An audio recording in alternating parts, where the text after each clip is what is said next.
பிரேசிலில் நடைபெற்று வரும் புகழ்பெற்ற காம்பியோனாடோ மினெய்ரோ தொடரின் இறுதிப் போட்டியில் குருசெய்ரோ மற்றும் அட்லெட்டிகோ மினெய்ரோ ஆகிய அணிகள் மோதின. ஆட்டத்தின் கடைசி நிமிடங்களில் இரு அணி வீரர்களுக்கும் இடையே திடீரென வாக்குவாதம் ஏற்பட்டது. இந்த வாக்குவாதம் ஒரு கட்டத்தில் கைகலப்பாக மாறியது. வீரர்கள் ஒருவரை ஒருவர் சரமாரியாக தாக்கிக் கொண்டனர். மைதானமே போர்க்களம் போல காட்சியளித்தது. இதில் மாற்று வீரர்களும் பயிற்சியாளர்களும் கூட மோதலில் ஈடுபட்டது பெரும் பரபரப்பை ஏற்படுத்தியது.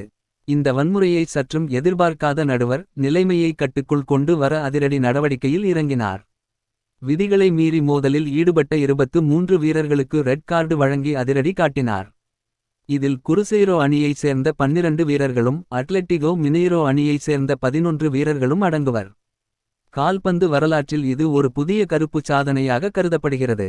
இதற்கு முன்னதாக கடந்த 1954ஆம் ஆண்டு நடைபெற்ற ஒரு போட்டியில் 22 வீரர்களுக்கு ரெட் கார்டு வழங்கப்பட்டதே சாதனையாக இருந்தது.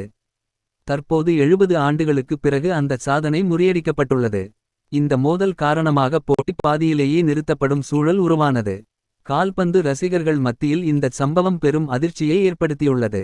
விளையாட்டு உணர்வை மறந்து வன்முறையில் ஈடுபட்ட வீரர்கள் மீது கடுமையான நடவடிக்கை எடுக்கப்படும் என எதிர்பார்க்கப்படுகிறது.